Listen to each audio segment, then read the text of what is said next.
Hey, hey, hey everyone, it's Saafiyah here, better known on YouTube as the Global Nurse Expat. I am live and upfront and in person via San Jose, Costa Rica with Chante Cross, and she is a newly settled expat here in San Jose, Costa Rica, and she is going to tell us a little bit about her journey thus far. Thank you. Journey thus far. So I've actually been an expat since 2018. That was my first venture outside of the States to live. Well, actually, period, because I hadn't been traveling by then. But new to Costa Rica for sure. We landed here July 3rd after some turbulent travels. We started in Taiwan, which is where I was before, living in Taipei. And then on our way out of Taipei, we ended up stuck on the tarmac for like an hour because of weather. And then ended up in Japan much too late to get our connecting. And then we ended up having to spend over a day and a half, give or take, in Tokyo, which was disappointing because it definitely made us late for our arrival here, but still a great time because Japan has been a dream for my family for a very long time. So we got to see a little bit of Tokyo in that day and a half, but then they had to basically rebook all of our flights, which added way more travel time than what I had expected.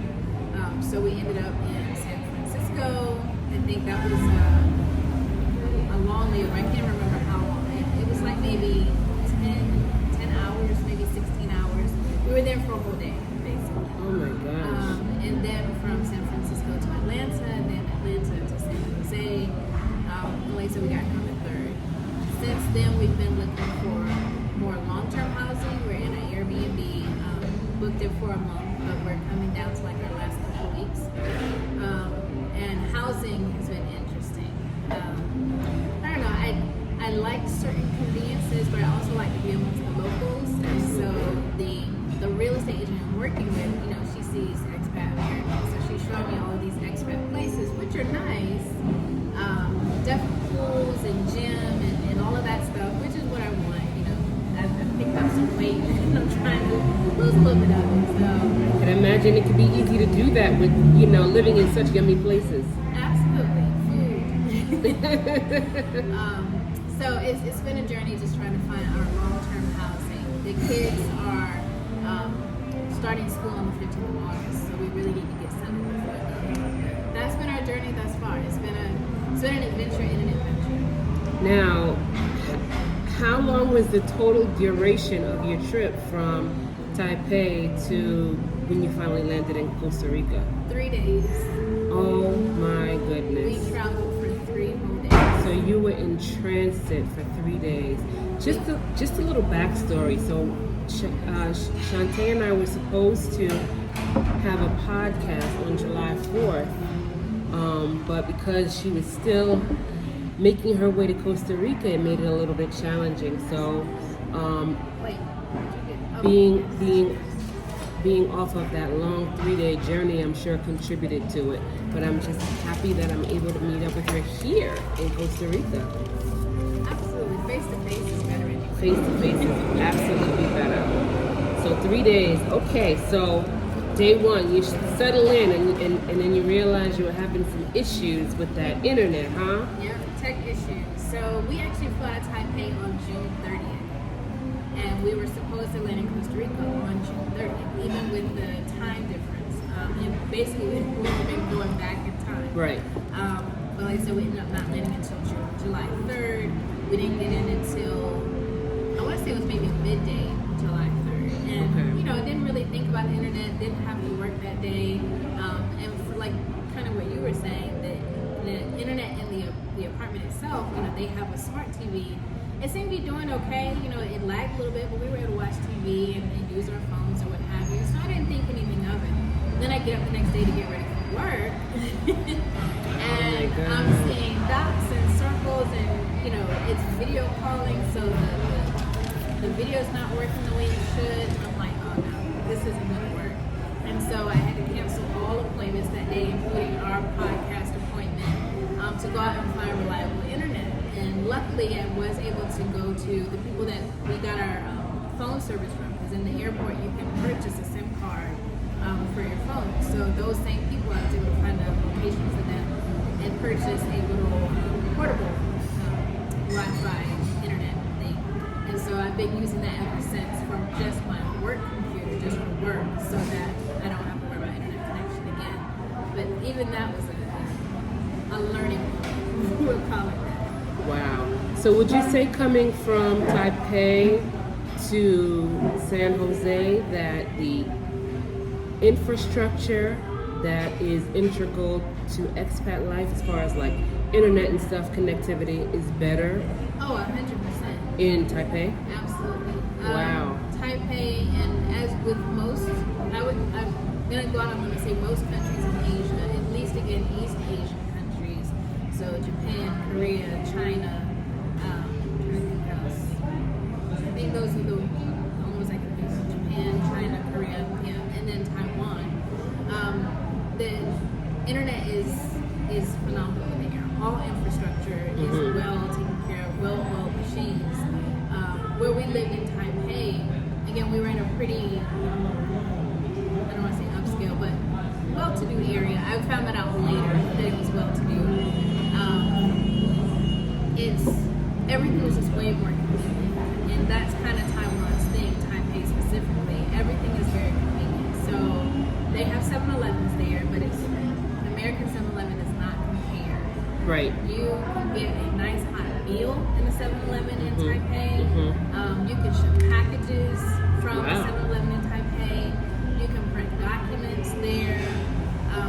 It's just, again, and that's just an example of the level of convenience and efficiency there. We lived right across the street from a mall and a grocery store in the mall. Gracias.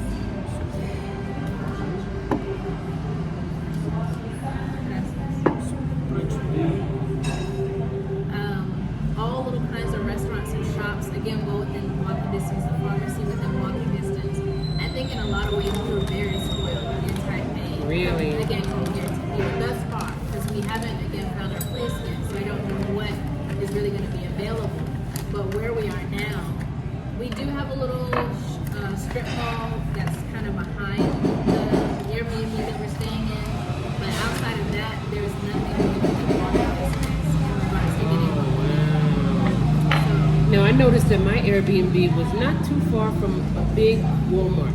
Okay. Have you seen any Walmart since you've been here? Yes, there's a Walmart. Again, I wouldn't feel comfortable walking there, but by car, it seems to be 5 or 10 minutes. Okay, that's not bad. Yeah, That's so not it's bad. not that bad.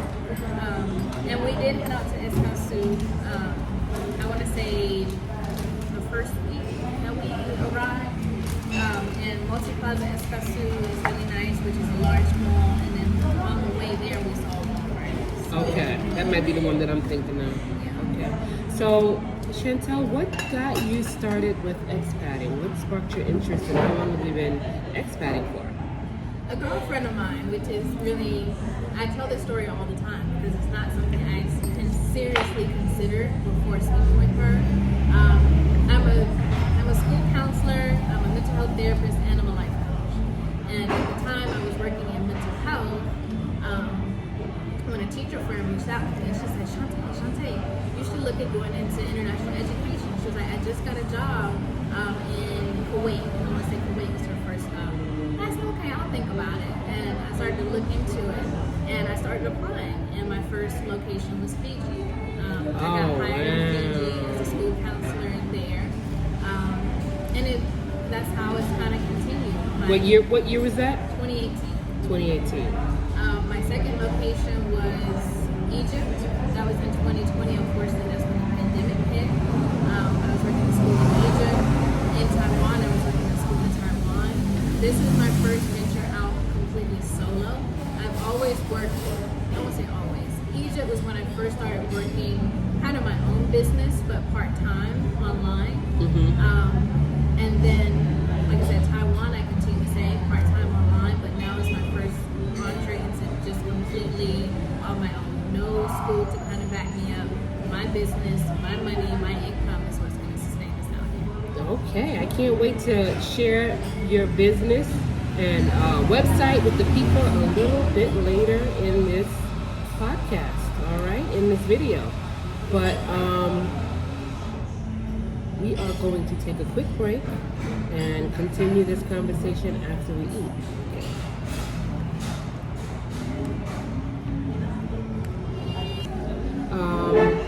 Can you give us a quick compare and contrast from how things are here compared to Taipei when it comes to expat life? I would say, and I've only been here for maybe a couple weeks, so I just want to be fair. But so far, my experience says that expat life in Taipei is a lot easier. It's a lot more convenient. For instance, there is 7-Eleven in Taipei, but in 7-Eleven in Taipei, it's nothing like the 7-Eleven in the States. It's 10 times better. You can get a nice hot meal in the 7-Eleven in Taipei, and I don't mean the little hot dogs on the roller thing. I mean, they have Italian food that they'll eat up for you. They have, my favorite was cold noodles. That seems to be a thing in Asia, specifically Taiwan and China. Mm-hmm. And so with the cold noodles, they don't have to be heated. You just add a little seasoning to it and eat it just like that. It's wonderful. It's a full meal. It's a meal that you would get in someone's home. You can ship packages from there. You can, of course, there's an ATM, but you can also print documents from there. It just makes life a lot easier. And considering Taiwan's relationship with the United States, you have a lot of imported American products. A lot of things are in English. I would still recommend learning Mandarin because just because some things are in English doesn't mean that everyone speaks English. So learning a little bit of Mandarin is still helpful, but it definitely makes it easier to kind of live and get around. The area that we live in, everything was very close. We live across from a huge mall. Our pharmacy was right around the corner. There were all kinds of restaurants and shops right there on our block. So it just made life a lot more convenient. I do think from what I've seen there are some conveniences here, but it's not going to be at the level that it was in Taipei. Sorry. Wow, that's interesting. I'm not going to say this, but I feel like people might be under the assumption that the closer you are geographically to the U.S., the better the infrastructure might be, but that must be a misconception. Oh, absolutely. Wow. I would say just about every, at least East Asian country, and when I say East Asian, I mean Japan, China, Korea, even Taiwan, they put so much work and effort into their infrastructure, from internet to transportation. In Taiwan, transportation is not an issue. You have the MRT stations, at least again in Taipei, that run all throughout Taipei. You don't need a car in Taipei. Mm-hmm. You have, again, Ubers and taxis. We took taxis, and when we got there, it was funny. A colleague of mine who had been there maybe a year or two longer than me, when I told her that we were taking taxis, she was like, how? Well, first of all, Google Translate. And as long as you tell them where you're going, they know where they're going. They're right. using, GPS. Mm-hmm. You just need to be able to tell them the address, and that's right. what Google Translate is for. There you go. So, I haven't owned a car since I left the States, and wow. I try to keep it that way. We'll see how it works here, because again, everybody else outside of America, public transportation is a thing. They want their people to get from point A to point B. So again, you have reliable buses, you have reliable taxis, you have reliable trains, and again, I can speak as far as East Asia, all of those things are true. You don't have to have a car, right. Especially if you're in a major city. Yeah, here owning a car here or having it imported is crazy. So let me know what your experience is if you do decide that you are going to purchase a car here. Because I'm interested in finding out, because I hear that the insurance rates are expensive here. They work on a tier system, and the import taxes that you have to pay are like ridiculous. And it depends on the age of the car as well. So yeah, let me know if you guys decide to do that. Did you learn any Mandarin while you were in? I know very little. Okay. I know less Mandarin and I know Spanish. Okay. Say share share, which is thank you. I'm sorry, my children are wrong. I said share share wrong. How do you say it? Share share. Oh wow, the children know. Look at that. Yeah. This is why it's important to expose your kids to this kind of lifestyle because look, they know better than mama. Yeah, they do. My kids are off camera. Let's see.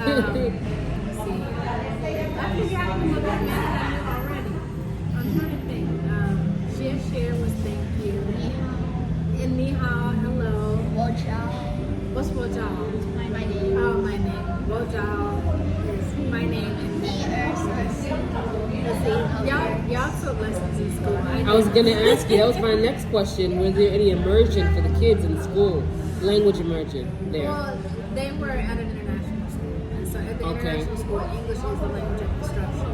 But they still had to choose a foreign language. And so they chose Mandarin as their foreign language. Because Smart kids, smart kids. Yeah. We're going to be there, you need to know some more language. So now with the international schools, did you have was it expensive? It is expensive. Okay. Like I said, I started my expat journey working in international schools. And if you work in international schools, usually tuition is a part of your benefit package. So, but towards the end, I was not working there any longer, so I had to pay their tuition for like the second semester. And I want to say it was 30,000 USD just for the second semester. For both of them or for one of them? For them together, it's 15,000. My goodness, that is expensive. Oh no. And they'll Okay. be attending an international school here, and the tuition is 20,000 for the year, so it'll be 40,000 for both of them for the entire year. So cheaper, less Cheaper. expensive. Yeah, but still expensive. That is expensive. That's like equivalent to college That's tuition. college tuition. Yeah. Oh my goodness. That's why I'm trying to keep my expenses low. Exactly, I understand that. Yeah, so traveling with as an expat with kids can be pricey because of the school costs. Well, and there are some who choose to put their children in local schools. And Okay. if you do a local school, it's a lot cheaper. Okay. I've chosen an international school because I don't know where their lives will take them. Right. And so if they want to go back to the States, if they want to do college in the States, if they decide to go back to the Pacific, then I know that the education they're getting will go with them wherever they go. Got you. So now, what was the impetus of you coming here from Taipei? Costa Rica was actually a place that I considered before Taipei. I had considered ending my international education career when I left Egypt. And I had done some research in regards to Costa Rica, and the location was good. Again, the healthcare is actually considered top-notch, comparable to the United States if you're in San José or in the surrounding areas.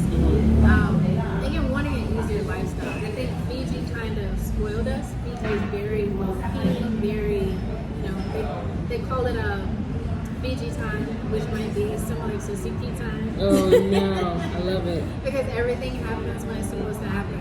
And I hear it's kind of that way here in Costa Rica, depending on where you are. It's just more laid back, more relaxed. And that's what I think we need as a family. Okay, gotcha. So, do you think this is going to be a long stop on your journey, or it's I'm up for hoping debate? so. I'm really hoping so. My only daughter, I was going to say my oldest daughter, my only daughter, is now a sophomore in high school. So I really want to stay put for her so she can finish out her high school years.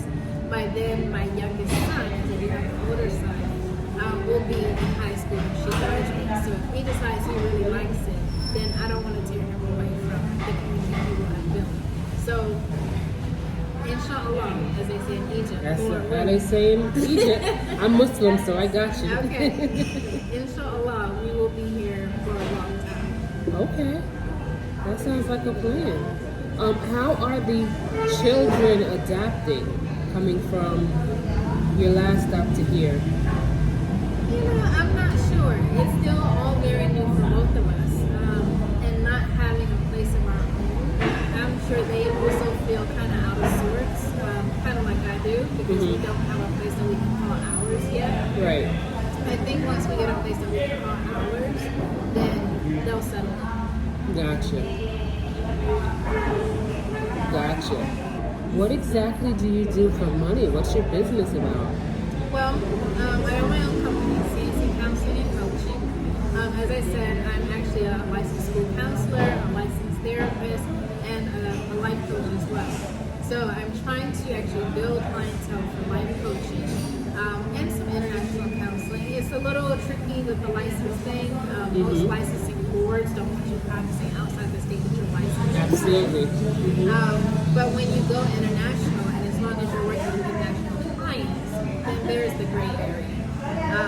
But I would like to build the life coaching part, so I don't have to worry about that at all. I don't want to worry about losing my license. So that's what I do, life coaching for the most part. Okay, where is the majority of your client base? It's funny because I do have people all over. I have clients in Kenya, I have clients in Taiwan, I have clients in Canada. They're all over. The U.S. clientele is a little weak, and that's kind of what I'm hoping to build. Marketing is everything. If you have a business, marketing is everything. And I acknowledge that marketing is not my strong suit. So I'm really trying to beat that up. But that's what pays us. That's what keeps food on the table, a roof over our head, and plane tickets in my pocket.